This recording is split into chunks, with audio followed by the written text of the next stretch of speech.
നമസ്തേ. രാജ്യം രാജ്യാന്തരത്തിലേക്ക് സ്വാഗതം. ആദ്യം പ്രധാന വാർത്തകൾ. വഖഫ് ഭേദഗതിയിൽ സംയുക്ത പാർലമെന്ററി കമ്മിറ്റി റിപ്പോർട്ട് പാർലമെന്റിന്റെ ശീതകാല സമ്മേളനത്തിൽ സമർപ്പിക്കും. കമ്മിറ്റി യോഗം നവംബർ 21 ചേരുമെന്ന് ചെയർമാൻ ജഗ്ദാംബിക പാൽ.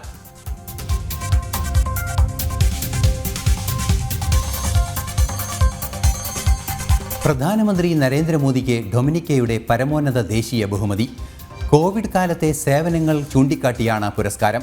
ഗയാനയിൽ നടക്കുന്ന ഇന്ത്യ കാരിക്കോം ഉച്ചകോടിക്കിടെ ബഹുമതി സമ്മാനിക്കും.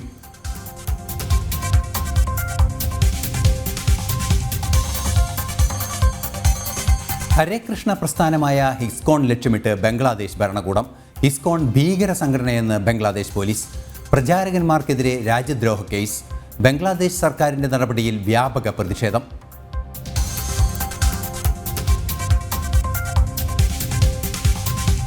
ഇസ്രയേലുമായി ഒരു ബന്ധവും തുടരില്ലെന്ന് തുർക്കി പ്രസിഡന്റ്. നയതന്ത്ര വാണിജ്യ ബന്ധങ്ങൾ അടിയന്തരമായി നിർത്തിവെക്കുന്നു. ഇസ്രായേലുമായുള്ള വാണിജ്യ ബന്ധങ്ങൾ തുർക്കി നിർത്തലാക്കിയത് മെയ് മാസത്തിൽ.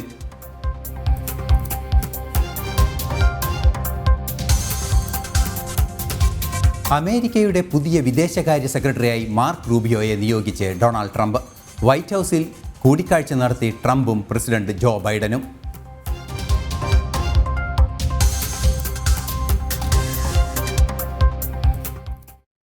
വഖഫ് നിയമ ഭേദഗതിയിൽ സംയുക്ത പാർലമെന്ററി കമ്മിറ്റി റിപ്പോർട്ട് പാർലമെന്റിന്റെ ശീതകാല സമ്മേളനത്തിൽ സമർപ്പിക്കും. നവംബർ 21 കമ്മിറ്റി ഡൽഹിയിൽ യോഗം ചേരുമെന്നും ചെയർമാൻ ജഗ്ദാംബിക പാൽ അറിയിച്ചു. വഖഫ് നിയമ ഭേദഗതി ബിൽ പരിശോധിക്കുന്ന പാർലമെന്റിന്റെ സംയുക്ത സമിതി ഈ മാസം 25 ആരംഭിക്കുന്ന ശൈത്യകാല സമ്മേളനത്തിൽ റിപ്പോർട്ട് സമർപ്പിക്കും. നവംബർ 21 ഡൽഹിയിൽ സംയുക്ത സമിതിയുടെ സമ്പൂർണ്ണ യോഗം ചേരുമെന്നും അന്തിമ റിപ്പോർട്ട് തയ്യാറാക്കി ശൈത്യകാല സമ്മേളനത്തിൽ തന്നെ പാർലമെന്റിൽ സമർപ്പിക്കുമെന്നും ചെയർമാൻ ജഗദാംബിക പാൽ പറഞ്ഞു. വഖഫ് വിഷയം ബാധിക്കുന്ന രാജ്യത്തിന്റെ വിവിധ ഭാഗങ്ങളിൽ നേരിട്ട് സന്ദർശിച്ച് വിവിധ കക്ഷികളുമായി കൂടിക്കാഴ്ച നടത്തിയാണ് റിപ്പോർട്ട് തയ്യാറാക്കുന്നത്. വഖഫ് നിയമ ഭേദഗതി പ്രാബല്യത്തിൽ വരണമെന്നും സാധാരണക്കാരുടെ ഭൂമി സംരക്ഷിക്കണമെന്നും മുസ്ലിം മതാചാര്യന്മാർ പോലും കമ്മിറ്റിയോട് ആവശ്യപ്പെട്ടിട്ടുണ്ടെന്നും അദ്ദേഹം വ്യക്തമാക്കി. और 21 तारीख को दिल्ली में हम अल्पसंख्यक मंत्रालय को जो हमारे अभी 2.5 महीने से लगातार स्टेक होल्डर्स हमसे मिलते रहे, हितधारक मिलते रहे, इस्लामिक स्कॉलर्स हों, जजेज हों, हाई कोर्ट के लायर्स हों, या हमारे अल्पसंख्यक तंजीम के लोग हों, या हमारे मेंबर ऑफ पार्लियामेंट्स जो 31 लोग हैं सभी पार्टियों के, उनके जो सवालात थे उसको हम 21 तारीख को अल्पसंख्यक मंत्रालय की तरफ से उसका जवाब सुनेंगे. और उसके बाद फिर जैसा मैंडेट है हमारे स्पीकर साहब का, उसकी हम रिपोर्ट की तैयारी करके हम विंटर सेशन में रिपोर्ट प्रस्तुत करने का काम करेंगे. ലോക്സഭയിൽ അവതരിപ്പിച്ച ബിൽ കോൺഗ്രസ് ഉൾപ്പെടെയുള്ള പ്രതിപക്ഷ പാർട്ടികളുടെ ആവശ്യത്തെ തുടർന്നായിരുന്നു സംയുക്ത സമിതിയുടെ പരിശോധനയ്ക്ക് വിട്ടത്. കമ്മിറ്റി നൽകുന്ന റിപ്പോർട്ടിന്റെയും ശുപാർശകളുടെയും അടിസ്ഥാനത്തിലായിരിക്കും തുടർ നടപടികൾ. പല സ്ഥലങ്ങളിലും പരിധി ലംഘിച്ചുകൊണ്ടാണ് വഖഫിന്റെ ഇടപെടലുണ്ടായതെന്ന് ചെയർമാൻ ജഗദാംബിക പാലും കടിഞ്ഞാണില്ലാത്ത കുതിരയെപ്പോലെ ഭൂമി പിടിച്ചടക്കുകയാണ് വഖഫ് ബോർഡെന്ന് കമ്മീഷൻ അംഗവും മുൻ UP DGPയുമായ ബ്രിജ് ലാലും നേരത്തെ വ്യക്തമാക്കിയിരുന്നു. ജനം, ഡൽഹി. ഈ വാർത്തയുടെ വിശദാംശങ്ങളുമായി ജിഷ്ണു കൃഷ്ണൻ നമ്മോടൊപ്പം ചേരുന്നുണ്ട്. ജിഷ്ണു, ഇപ്പോൾ നമുക്ക് പറഞ്ഞതുപോലെ തന്നെ കടിഞ്ഞാണില്ലാത്ത കുതിരയെ പോലെ ഭൂമി പിടിച്ചടക്കുകയാണ് വഖഫ് ബോർഡ് എന്നൊരു പരാമർശം പോലും ജഗ്ദാംബിക പാലിൻ്റെ ഒക്കെ ഭാഗത്തു നിന്നുണ്ടായിരിക്കുന്നു. എന്താണ് ഇതിൻ്റെ കൂടുതൽ വിശദാംശങ്ങൾ? ഏത് രീതിയിലുള്ള ഒരു റിപ്പോർട്ടാണ്? സാധാരണഗതിയിൽ നമുക്കറിയാവുന്നതാണ് വഖഫിൽ കൃത്യമായ നിയന്ത്രണം, സർക്കാർ നിയന്ത്രണം കൊണ്ടുവരാനുള്ള ഒരു നീക്കമാണ് ഈ ബില്ല് കൊണ്ട് ഉദ്ദേശിക്കുന്നത്. എന്തൊക്കെ മറ്റു കാര്യങ്ങളാണ് അദ്ദേഹം വ്യക്തമാക്കിയത്?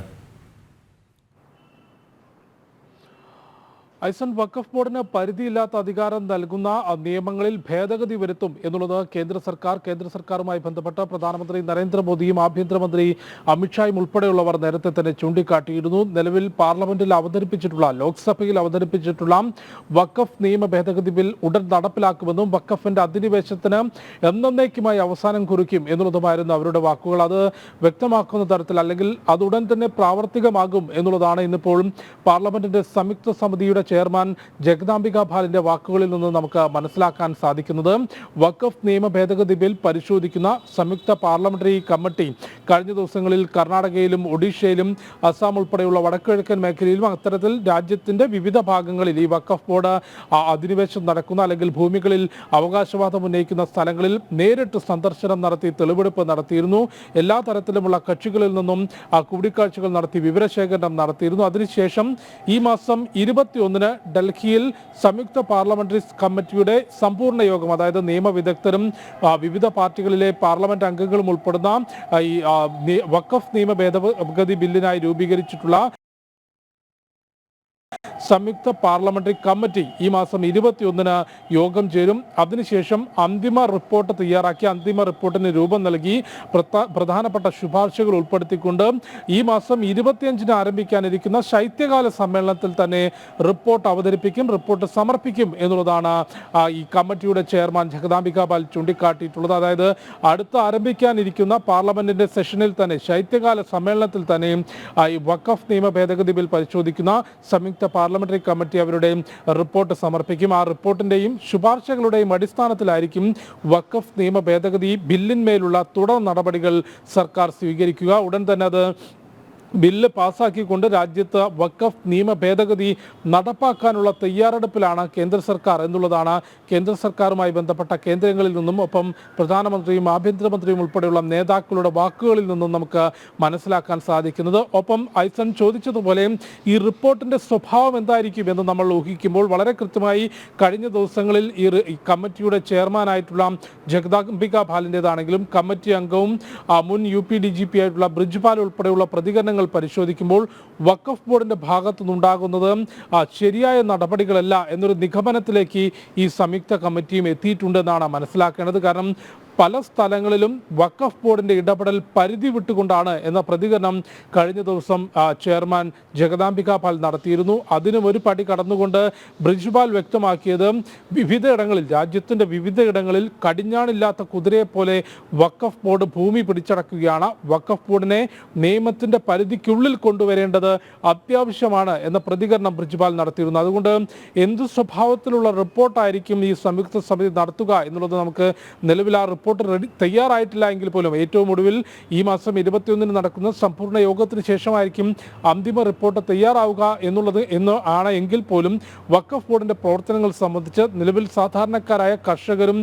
തൊഴിലാളികളും ഉൾപ്പെടെ കൈവശം വെക്കുന്ന ഭൂമിക്ക് മേൽ അന്യായമായാണ് വഖഫ് ബോർഡ് അവകാശവാദം ഉന്നയിച്ചിട്ടുള്ളത് തുടങ്ങിയിട്ടുള്ള ഒരു നിഗമനത്തിലേക്കും നിരീക്ഷണത്തിലേക്കും കമ്മിറ്റി എത്തിയിട്ടുണ്ട് എന്നുള്ളതാണ് നമുക്ക് മനസ്സിലാക്കേണ്ടത്. കൊച്ചി, മുനമ്പം ഉൾപ്പെടെ രാജ്യത്തിന്റെ വിവിധ ഭാഗങ്ങളിൽ കർണാടകയിൽ വിജയപുരയിലാണ് ാണെങ്കിലും ഒഡീഷയിലാണെങ്കിലും അസം ഉൾപ്പെടെ വടക്കിഴക്കൻ മേഖലയിലും രാജ്യത്തിന്റെ വിവിധ ഭാഗങ്ങളിലാണ് ഇത്തരത്തിൽ പ്രത്യേക അധികാരം ഉപയോഗിച്ചുകൊണ്ട് അല്ലെങ്കിൽ കോൺഗ്രസ് സർക്കാരിന്റെ കാലത്ത് വഖഫ് ബോർഡിന് നൽകിയിട്ടുള്ള പരിധിയില്ലാത്ത അധികാരം ഉപയോഗിച്ചുകൊണ്ട് അവകാശവാദം ഉന്നയിച്ചിട്ടുള്ളത്. ആ അവകാശവാദം ഉന്നയിച്ചുകൊണ്ട് നോട്ടീസ് നൽകിയതുമായി ബന്ധപ്പെട്ട് രാജ്യത്തിന്റെ വിവിധ ഭാഗങ്ങളിൽ ശക്തമായ പ്രതിഷേധങ്ങൾ അരങ്ങേറുകയാണ്. അതിനിടയിലാണ് വഖഫ് നിയമ ഭേദഗതി ബിൽ പരിശോധിക്കുന്നതിനുള്ള സംയുക്ത പാർലമെന്ററി കമ്മിറ്റി അവരുടെ റിപ്പോർട്ട് ഈ ശൈത്യകാല സമ്മേളനത്തിൽ തന്നെ പാർലമെന്റിൽ സമർപ്പിക്കും എന്ന് വ്യക്തമാക്കിയത്. ഐസൻ ജിഷ്ണു, മറ്റൊരു പ്രധാന വിഷയം കൂടി പുറത്തു വരുന്ന അല്ലെങ്കിൽ നമുക്ക് സംശയമായി ഉന്നയിക്കേണ്ട ഒരു സാഹചര്യം ഉണ്ടാകുന്നത്, നേരത്തെ നമുക്കറിയാവുന്നതാണ് ഇവരുടെ യോഗങ്ങളിലെല്ലാം തന്നെ കയ്യാങ്കളിയൊക്കെ നടന്ന സാഹചര്യങ്ങളുണ്ടായിരുന്നു. അപ്പോൾ ഒരു യുനാനിമസ് ഒപ്പീനിയനുള്ള സാധ്യത നേരത്തെയുള്ളൊരു പെർഫോമൻസിൽ, അതായത് ഇപ്പോൾ കമ്മിറ്റിയുടെ യോഗങ്ങളിലായാലും മറ്റ് തെളിവെടുപ്പുകളിലായാലും അത്തരത്തിലൊരു റിയാക്ഷൻസ് ഒക്കെ ഉണ്ടായ ഒരു സ്വാഭാവികത നമ്മൾ കണ്ടിരുന്നു. അതുകൂടെ പരിശോധിക്കുമ്പോൾ ഈ റിപ്പോർട്ടിൻ്റെ ഒരു പൊതു സ്വഭാവം കുറേ കൂടി ശക്തമായതായിരിക്കും എന്ന് അനുമാനിക്കാനാവുമോ?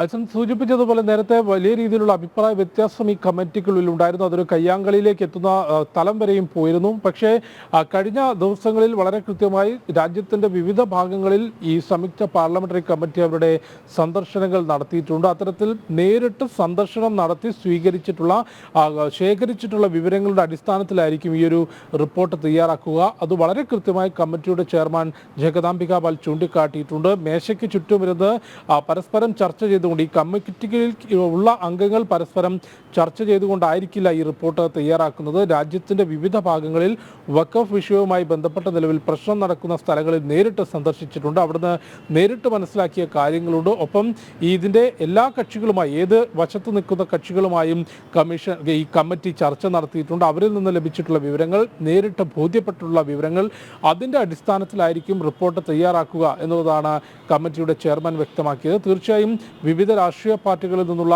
അംഗങ്ങൾ, പാർലമെന്റ് അംഗങ്ങൾ ഈ സംയുക്ത പാർലമെന്ററി കമ്മിറ്റിയിലുണ്ട്. ഒപ്പം വിവിധ മതത്തിൽ നിന്നുള്ള, ഒപ്പം നിയമവിദഗ്ധരുണ്ട്. അത്തരത്തിലൊരു സമ്പൂർണ്ണ യോഗം 21-ന് നടക്കും. തീർച്ചയായും ഐസൻ സൂചിപ്പിച്ചതുപോലെ ആ യോഗത്തിന്റെ ഉള്ളടക്കം, ആ യോഗത്തിൽ എന്തെല്ലാം നടപടികൾ ഉണ്ടാകും എന്നുള്ളതും ഏറെ പ്രാധാന്യപ്പെട്ടതായിരിക്കും. പക്ഷേ കമ്മിറ്റി നിലവിൽ നൽകിയിട്ടുള്ള, ചെയർമാൻ ഉൾപ്പെടെയുള്ളവർ നടത്തിയിട്ടുള്ള പരാമർശങ്ങൾ പരിശോധിക്കുമ്പോൾ റിപ്പോർട്ടിന്റെ സ്വഭാവം വഖഫ് ബോർഡിന് രാജ്യത്ത് നിലവിലുള്ള നിയമവ്യവസ്ഥയ്ക്കുള്ളിലേക്ക് കൊണ്ടുവരണം എന്നുള്ളതാകും എന്നാണ് മനസ്സിലാക്കേണ്ടത്. ഐസൻ. ശരി ജിഷ്ണു. മുനമ്പം പ്രശ്നം സംയുക്ത പാർലമെന്ററി സമിതിക്ക് മുന്നിൽ അവതരിപ്പിക്കുമെന്ന് കേന്ദ്രമന്ത്രി ശോഭ കരന്തലജെ. മുനമ്പത്തെ വഖഫ് അധിനിവേശ ഭീകരതയുടെ ഇരകളാകുന്ന ജനങ്ങളെ സന്ദർശിക്കാനെത്തിയതായിരുന്നു ശോഭ കരന്തലജെ. കിടപ്പാടം സംരക്ഷിക്കാനുള്ള സമരത്തിൽ കൂടെയുണ്ടാകുമെന്നും കേന്ദ്രമന്ത്രി ഉറപ്പു നൽകി. മുനമ്പത്തെ 4 കുടുംബങ്ങളെ നേരിട്ട് സന്ദർശിച്ച് പ്രശ്നങ്ങൾ മനസ്സിലാക്കിയ ശോഭ കരന്തലജെ വഖഫ് ഭേദഗതി ബിൽ പാസ്സാകുന്നതോടെ പ്രശ്നങ്ങൾക്ക് പരിഹാരമാകുമെന്നും വ്യക്തമാക്കി. മുനമ്പം തീരപ്രദേശത്തെ 4 വീടുകൾ സന്ദർശിച്ച കേന്ദ്രമന്ത്രി ശോഭ കരന്തലജെ ജനങ്ങൾ നേരിടുന്ന പ്രശ്നങ്ങൾ ചോദിച്ചറിഞ്ഞു. ലൈഫ് ഭവന പദ്ധതിയിൽ വീട് അനുവദിക്കപ്പെട്ടിട്ടും വഖഫ് കുരുക്കിൽപ്പെട്ടിരിക്കുന്ന മുനമ്പം ബീച്ച് ഭാഗത്തെ നൈജുവിന്റെ വീടാണ് ആദ്യം സന്ദർശിച്ചത്. BJP നേതാക്കളായ B. ഗോപാലകൃഷ്ണൻ, മേജർ രവി എന്നിവർ ഒപ്പമുണ്ടായിരുന്നു. ബിന്ദു വയമ്പനാട്ട്, അംബുജാഷൻ, സുഭാഷിണി, ജോഷി തറയിൽ എന്നിവരുടെ വീടുകളിലും കേന്ദ്രമന്ത്രി എത്തി. തുടർന്ന് BMS നേതൃത്വത്തിൽ നടന്ന ഐക്യദാർഢ്യ മാർച്ചിൽ പങ്കാളിയായാണ് ശോഭ കരന്തലജെ മുനമ്പം വേളാങ്കണ്ണി മാതാപ്പള്ളി വളപ്പിലെ സമരപ്പന്തലിലെത്തിയത്. സമരസമിതി നേതാക്കളും വൈദികരും ചേർന്ന് കേന്ദ്രമന്ത്രിയെ സ്വീകരിച്ചു. ക്ഷേത്രങ്ങളുടെയും മഠങ്ങളുടെയും പള്ളികളുടെയും ഭൂമി വഖഫിന് കീഴിൽ വരികയാണെന്നും ഭരണഘടനയിൽ ഒരിടത്തും വഖഫില്ലെന്നും ശോഭ കരന്തലജെ പറഞ്ഞു. किसानों का, मठ का, मंदिर का, चर्च का, लोगों का वक्फ का अंडर आ रही है. लैंड रिकॉर्ड में वक्फ ऐसे आ रही है. 1950 में डॉक्टर B.R. अम्बेडकर ने संविधान को दिया देश के लिए. 1950 में तब वक्फ का नाम भी नहीं था, सोच भी नहीं था. कौन सा संविधान अब बाबा साहेब अम्बेडकर ने दिया है हमारे देश के लिए, तब वक्फ वर्ड नहीं था, वक्फ का सोच भी नहीं था. There was no thinking about Waqf. Like original constitution don't have any Waqf word. മുനമ്പത്ത് സമരം ചെയ്യുന്ന തീരദേശ ജനതയ്ക്ക് ഐക്യദാർഢ്യവുമായി കേന്ദ്രമന്ത്രി നേരിട്ടെത്തിയതും പ്രശ്നപരിഹാരത്തിന് ഒപ്പം നിൽക്കുമെന്ന ഉറപ്പും തീരദേശ ജനതയ്ക്ക് പ്രതീക്ഷ നൽകുന്നതാണ്. ജനം, കൊച്ചി. ഇസ്കോൺ ലക്ഷ്യമിട്ട് ബംഗ്ലാദേശ് ഭരണകൂടം.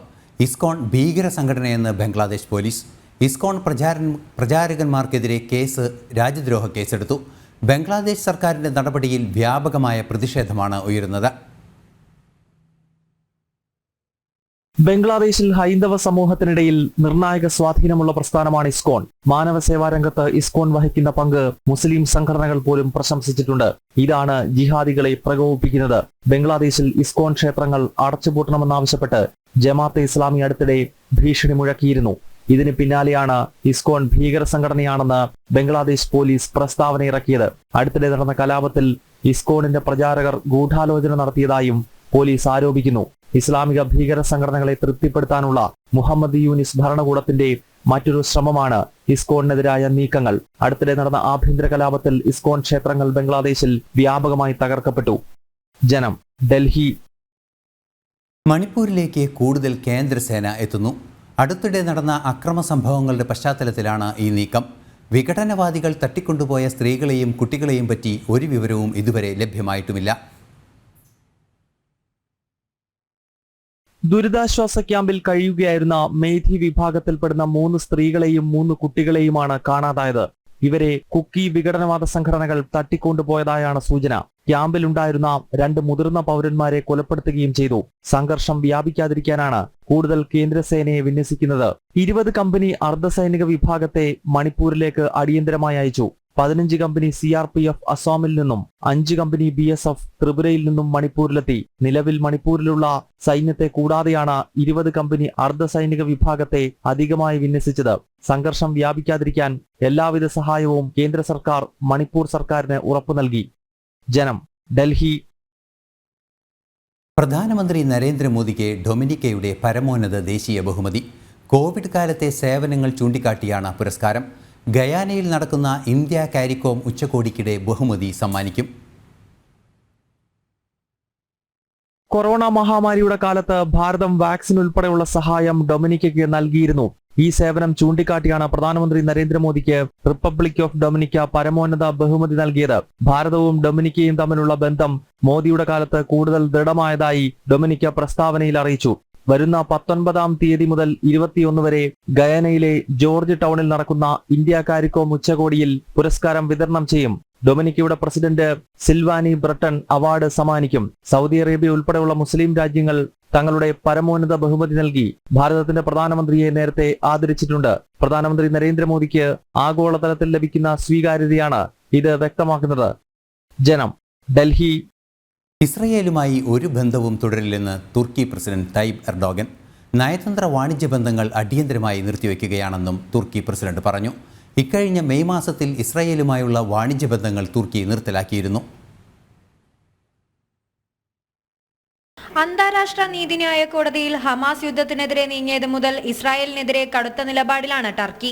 മാത്രമല്ല, ഇസ്രായേലുമായുള്ള വാണിജ്യ ബന്ധങ്ങൾ കഴിഞ്ഞ മെയ് മാസത്തിൽ നിർത്തലാക്കി. ഇസ്രായേലിന് ആയുധം നൽകുന്നത് നിർത്തിവെക്കണമെന്ന ആവശ്യവും ടർക്കി മുന്നോട്ട് വെച്ചിരുന്നു. UN-ൽ ഉൾപ്പെടെ ഈ ആവശ്യം ഉന്നയിച്ചു. ചില രാജ്യങ്ങൾ നിലപാടിനെ പിന്തുണ അറിയിക്കുകയും ചെയ്തിരുന്നു. തുടർന്നാണ് ഇസ്രായേലുമായുള്ള എല്ലാ ബന്ധങ്ങളും നിർത്തിവെക്കുന്നതായി പ്രസിഡന്റ് തയ്യിബ് എർഡോഗൻ അറിയിച്ചത്. സൗദി അറേബ്യ, അസർബൈജാൻ സന്ദർശനത്തിന് ശേഷമാണ് പ്രസിഡന്റ് നിലപാട് വ്യക്തമാക്കിയതെന്നതും ശ്രദ്ധേയം. നയതന്ത്ര ബന്ധങ്ങൾ അവസാനിപ്പിച്ചതിനെ തുടർന്ന് ഇരു രാജ്യങ്ങളും പരസ്പരം പ്രതിനിധികളെ തിരിച്ചു വിളിച്ചു കഴിഞ്ഞു. ഇന്റർനാഷണൽ ഡെസ്ക്, ജനം. പാകിസ്ഥാനിലെ തങ്ങളുടെ പൗരന്മാരെ സംരക്ഷിക്കാൻ സ്വന്തം സുരക്ഷാ ഉദ്യോഗസ്ഥരെ നിയോഗിക്കണമെന്ന ആവശ്യവുമായി ചൈന. കറാച്ചിയിൽ 2 ചൈനീസ് എഞ്ചിനീയർമാർ കൊല്ലപ്പെട്ട സംഭവത്തെ തുടർന്നാണ് നീക്കം. ചൈനീസ് ഉദ്യോഗസ്ഥരെ സംരക്ഷിക്കുന്നതിൽ പാകിസ്ഥാൻ ഗുരുതര വീഴ്ച വരുത്തുന്നുവെന്നും ആരോപണമുണ്ട്. ഒക്ടോബറിൽ 2 ചൈനീസ് എഞ്ചിനീയർമാർ കറാച്ചി വിമാനത്താവളത്തിന് സമീപം നടന്ന ഭീകരാക്രമണത്തിൽ കൊല്ലപ്പെട്ടിരുന്നു. എഞ്ചിനീയർമാരും ജീവനക്കാരും സഞ്ചരിച്ച വാഹനത്തിനടുത്ത് ചാവേർ പൊട്ടിത്തെറിക്കുകയായിരുന്നു. ബലൂച്ച് ലിബറേഷൻ ആർമി സ്ഫോടനത്തിന്റെ ഉത്തരവാദിത്വവും ഏറ്റെടുത്തു. നേരത്തെ റെയിൽവേ സ്റ്റേഷനിൽ നടന്ന സ്ഫോടനത്തിലും ചൈനീസ് പൗരന്മാർ കൊല്ലപ്പെട്ടിരുന്നു. തുടർന്നാണ് ചൈന തങ്ങളുടെ പൗരന്മാരുടെ സുരക്ഷ സംബന്ധിച്ച ആശങ്ക പങ്കുവയ്ക്കുന്നത്. പൗരന്മാരുടെ സുരക്ഷയ്ക്കായി ചൈനയിലെ തന്നെ ഉദ്യോഗസ്ഥരെ നിയമിക്കണമെന്നാവശ്യപ്പെട്ടതായാണ് വിവരം. SCO സമ്മേളനത്തിൽ ചൈനീസ് പ്രസിഡന്റ് പാകിസ്ഥാനോട് ഔദ്യോഗികമായി ഇക്കാര്യം ആവശ്യപ്പെട്ടിരുന്നു എന്ന വിവരങ്ങളും പുറത്തുവരുന്നുണ്ട്. നിരവധി പശ്ചാത്തല സൗകര്യ വികസനങ്ങൾ ചൈനയുടെ സഹകരണത്തോടെ പാകിസ്ഥാനിലെ വിവിധ മേഖലകളിൽ നടക്കുന്നുണ്ട്. ഈ പദ്ധതികളുടെ പുരോഗതിയെ ആക്രമണം പ്രതികൂലമായി ബാധിക്കുമെന്നും അന്താരാഷ്ട്ര നിരീക്ഷകർ ചൂണ്ടിക്കാണിക്കുന്നുണ്ട്. ഇന്റർനാഷണൽ ഡെസ്ക്, ജനം. അമേരിക്കയുടെ പുതിയ വിദേശകാര്യ സെക്രട്ടറിയായി മാർക്ക് റൂബിയോയെ തിരഞ്ഞെടുത്തു. ഡൊണാൾഡ് ട്രംപാണ് തിരഞ്ഞെടുപ്പ് നടത്തിയത്. ഫ്ലോറിഡയിൽ നിന്നുള്ള സെനറ്ററാണ് റൂബിയോ. മാറ്റ് ഗേറ്റ്സാകും പുതിയ അറ്റോർണി ജനറൽ. തുൾസി ഗബാറിനെ നാഷണൽ ഇന്റലിജൻസ് മേധാവിയായും ട്രംപ് പ്രഖ്യാപിച്ചു. അതേസമയം ഡൊണാൾഡ് ട്രംപും പ്രസിഡന്റ് ജോ ബൈഡനും വൈറ്റ് ഹൗസിൽ കൂടിക്കാഴ്ച നടത്തി. കൃത്യമായ ഭരണപരിഷ്കാര നടപടികളാണ് ട്രംപ് ലക്ഷ്യമാക്കുന്നതെന്ന് പുതിയ നിയമനങ്ങളിലൂടെ വീണ്ടും വ്യക്തമാവുകയാണ്. വിദേശകാര്യ സെക്രട്ടറിയായി മാർക്ക് റൂബിയോ ആണ് തെരഞ്ഞെടുക്കപ്പെട്ടത്. നിരവധി ഭരണപരിഷ്കാരങ്ങൾ നടപ്പാക്കേണ്ട പശ്ചാത്തലം മുന്നിൽ കണ്ട് മാറ്റ് ഗേറ്റ്സിനെ പുതിയ അറ്റോർണി ജനറലായി നിയമിച്ചു. തുൾസി ഗബാർഡിനെ നാഷണൽ ഇന്റലിജൻസ് മേധാവിയായും ട്രംപ് പ്രഖ്യാപിച്ചു. ഇന്നലെ ട്രംപ് ജോ ബൈഡനുമായി കൂടിക്കാഴ്ച നടത്തിയിരുന്നു. ജനുവരി 20-നാണ് ട്രംപ് അധികാരമേൽക്കുക. ഔദ്യോഗിക ഫലപ്രഖ്യാപനം 2025 ജനുവരി 6-ന് നടക്കും. അമേരിക്കയുടെ ഉള്ളറിഞ്ഞ് ഭരണപരിഷ്കാരങ്ങൾ നടപ്പാക്കുന്നതിന് റിക്രൂട്ട്മെന്റുകൾ ശക്തമാക്കുകയാണ് ട്രംപ്. ഇന്റർനാഷണൽ ഡെസ്ക്, ജനം. മഹാരാഷ്ട്രയിലെ BJPയുടെ പ്രധാന പ്രവർത്തകരുമായി സംവദിക്കാനൊരുങ്ങി പ്രധാനമന്ത്രി നരേന്ദ്രമോദി. മേരാ ബൂത്ത് സബ്സെ മസ്ബൂത്ത് എന്ന പേരിൽ ശനിയാഴ്ചയാണ് പരിപാടി. BJPയുടെ വിജയം ഉറപ്പിക്കാനുള്ള പാർട്ടി പ്രവർത്തകരുടെ അർപ്പണബോധത്തെ പ്രശംസിക്കുന്നതായി പ്രധാനമന്ത്രി എക്സിൽ കുറിച്ചു. ശനിയാഴ്ച രാവിലെ 11:30 മഹാരാഷ്ട്രയിലെ BJPയുടെ പ്രധാന പ്രവർത്തകരുമായി സംവദിക്കാൻ താൽപ്പര്യമുണ്ടെന്ന് പ്രധാനമന്ത്രി നരേന്ദ്രമോദി വ്യക്തമാക്കി. മേരാ ബൂത്ത് സബ്സെ മസ്ബൂത്ത് എന്ന പരിപാടിയിൽ തെരഞ്ഞെടുപ്പ് പ്രചരണത്തിൽ സജീവമായ പ്രവർത്തകരെയാകും പ്രധാനമന്ത്രി കാണുക. മഹാരാഷ്ട്ര നിയമസഭാ തെരഞ്ഞെടുപ്പിൽ BJPക്ക് വിജയമുറപ്പിക്കാൻ അർപ്പണബോധമുള്ള പ്രവർത്തകർ കഠിന പരിശ്രമത്തിലാണ്. BJPയുടെ വിജയമുറപ്പിക്കുവാനുള്ള പാർട്ടി പ്രവർത്തകരുടെ അർപ്പണബോധത്തെ പ്രശംസിക്കുന്നതായും പ്രധാനമന്ത്രി എക്സിൽ കുറിച്ചു. മഹാരാഷ്ട്രയിലെ 288 നിയമസഭാ സീറ്റുകളിലേക്ക് 20 തെരഞ്ഞെടുപ്പ് നടക്കാനിരിക്കെ പ്രചരണം ശക്തമാക്കിയിരിക്കുകയാണ് BJP നേതൃത്വം നൽകുന്ന സഖ്യം. BJPയും ശിവസേനയും NCPയും അടങ്ങുന്ന മഹായുതി സഖ്യവും കോൺഗ്രസും NCP ശരത് പവാർ വിഭാഗവും ശിവസേന ഉദ്ധവ് വിഭാഗവും അടങ്ങുന്ന മഹാവികാസ് അഘാഡിയും തമ്മിൽ നടക്കുന്ന പോരാട്ടത്തിൽ ഭരണാനുകൂല വികാരം പ്രതിഫലിക്കുമെന്നാണ് BJPയുടെ വിലയിരുത്തൽ. പ്രതിപക്ഷ സഖ്യം സാമുദായിക വിഭജനത്തിലൂടെയും മുസ്ലിം പ്രീണനം വഴിയും അധികാരം പിടിച്ചെടുക്കാൻ ശ്രമിക്കുകയാണെന്നാണ് BJP ചൂണ്ടിക്കാട്ടുന്നത്. 23-നാകും മഹാരാഷ്ട്രയിൽ വോട്ടെണ്ണൽ. ജനം, ഡൽഹി. ഡൽഹിയിൽ പാരിസ്ഥിതിക പദ്ധതികൾ നടപ്പാക്കാത്തതാണ് വായുമലിനീകരണം അനിയന്ത്രിതമാകാൻ കാരണമെന്ന് BJP. റോഡുകളടക്കം തകർന്നിട്ടും ആം ആദ്മി സർക്കാർ നടപടി സ്വീകരിക്കാത്തത് വായു ഗുണനിലവാരം മോശമാകാൻ ഇടയാക്കിയെന്നും BJP ഡൽഹി ഘടകം ചൂണ്ടിക്കാട്ടി. ഡൽഹിയിലും പരിസര നഗരങ്ങളിലും ഇന്ന് പുകമഞ്ഞ് കാരണം ദൂരക്കാഴ്ച കുറഞ്ഞു.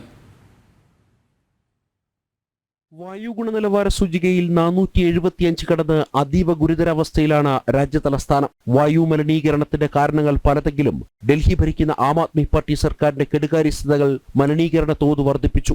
കഴിഞ്ഞ 10 വർഷത്തിനുള്ളിൽ ഡൽഹിക്ക് വേണ്ടി ആം ആദ്മി സർക്കാർ എന്തെങ്കിലും പാരിസ്ഥിതിക പദ്ധതികൾ ആവിഷ്കരിച്ചോ എന്ന ചോദ്യം BJP ഉയർത്തുന്നു. 3100 ടൺ CNG മാലിന്യം സംസ്കരിക്കാതെ പുറത്തുവിട്ടത് കോടതി പോലും ചൂണ്ടിക്കാട്ടിയിട്ടും സർക്കാർ നടപടിയെടുക്കുന്നില്ലെന്ന് BJP ഡൽഹി അധ്യക്ഷൻ വീരേന്ദ്ര सचदेव व्यक्तमाकी. इंडिया गेट इधर है या पीछे है, ये कर्तव्य पथ की स्थिति है और हम बार बार इस बात को कह रहे हैं कि दिल्ली में एयर पोल्यूशन बद से बदतर होता जा रहा है, जिसका मूल कारण अरविंद केजरीवाल की सरकार का नकारापन है. ये सरकार सिर्फ इवेंट मैनेजमेंट करती है. मैं आज अरविंद केजरीवाल से पूछना चाहता हूँ आपके माध्यम से, पिछले 10 सालों में कोई एनवायरमेंटल प्लान दिल्ली के लिए बनाया हो तो बताइए. कोई विजन नहीं है. PM 2.5 सबको पता है कि इस मौसम में सबसे खतरनाक कण है और वो डस्ट से पैदा होता है. दिल्ली में डस्ट की हालत क्या है? टूटी हुई सड़कें जो दिवाली तक ठीक होनी थी आज तक ठीक नहीं हुई है. गार्बेज डिस्पोज इनसे नहीं होता है. माननीय सुप्रीम कोर्ट ने अरविंद केजरीवाल की सरकार को लताड़ लगाई है कि 3100 टन CND वेस्ट रोज आप अनट्रीटेड छोड़ रहे हैं.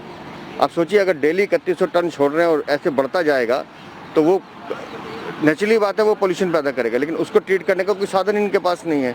അതേസമയം ഡൽഹിക്ക് പുറമെ നോയിഡ, ഗുരുഗ്രാം, ഫരീദാബാദ് എന്നീ സമീപ നഗരങ്ങളിലും ഇന്നും പുകമഞ്ഞ് അനുഭവപ്പെട്ടു. ആരോഗ്യ പ്രശ്നങ്ങളും രൂക്ഷമാണ്. पोल्यूशन तो जी बहुत हो रहा है, सांस लेने में भी दिक्कत है, आंखों में भी जलन मचती है और कहीं भी बैठा नहीं जाता. पहले ऐसे लोग दौड़ लगा लेते हैं, पहले ऐसे दौड़ भी नहीं ला सकते. पोल्यूशन में कहाँ लगेगी दौड़? आप देख रहे हो पूरी तरफ सारी तरफ पोल्यूशन दूर से दूर तक. യമുനാ നദി വിഷപ്പതയാൽ നിറഞ്ഞ അവസ്ഥയിലാണ്. ജലജന്യ രോഗങ്ങൾ വ്യാപകമായി പടരുന്നതായി ആരോഗ്യവകുപ്പ് മുന്നറിയിപ്പ് നൽകുന്നു. ജനം, ഡൽഹി. ഭാരതത്തിലെ 100 കോടി ഹിന്ദുക്കൾ ഇസ്ലാമിക ഭീകരവാദത്തിന്റെ ഭീഷണികൾ നേരിടുന്നതായി കേന്ദ്രമന്ത്രി ഗിരിരാജ് സിംഗ്. തീവ്രവാദികൾ കാരണം സ്ത്രീകൾ ശിരോവസ്ത്രം ധരിക്കാൻ നിർബന്ധിതരാവുകയാണ്. വഖഫ് ബില്ലിന്റെ മറവിൽ രാജ്യത്ത് ഭീകരാന്തരീക്ഷം സൃഷ്ടിക്കുന്നതായും കേന്ദ്രമന്ത്രി വ്യക്തമാക്കി. ഭാരതം സ്ത്രീ ശാക്തീകരണത്തിന്റെ വർഷം ആചരിക്കുകയാണ്. എന്നാൽ രാജ്യത്ത് നടക്കുന്ന തീവ്രവാദ പ്രവർത്തനങ്ങൾ കാരണം സ്ത്രീകൾ ബുർഖ ധരിക്കാത്ത സ്ഥലങ്ങളിൽ പോലും ശിരോവസ്ത്രം ധരിക്കാൻ അവർ നിർബന്ധിതരാകുന്നതായി കേന്ദ്ര ടെക്സ്റ്റൈൽസ് മന്ത്രി ഗിരിരാജ് സിംഗ് ചൂണ്ടിക്കാട്ടി. भारत के अंदर कट्टरपंथियों के कारण एक नई संस्कृति की देन शुरू हुआ है, जहां पहले कभी किसी इंस्टीट्यूशन में बुर्का नहीं पहनती थी, हिजाब नहीं लगाती थी, वहां भी आखिर हो क्यों नहीं. വഖഫ് ഭേദഗതി നിയമത്തിനെതിരെ 5 ലക്ഷം പേരെ ഡൽഹിയിൽ അണിനിരത്തി പ്രതിഷേധം സംഘടിപ്പിക്കുമെന്നാണ് ഇസ്ലാമിക സംഘടനാ നേതാക്കൾ വ്യക്തമാക്കിയത്.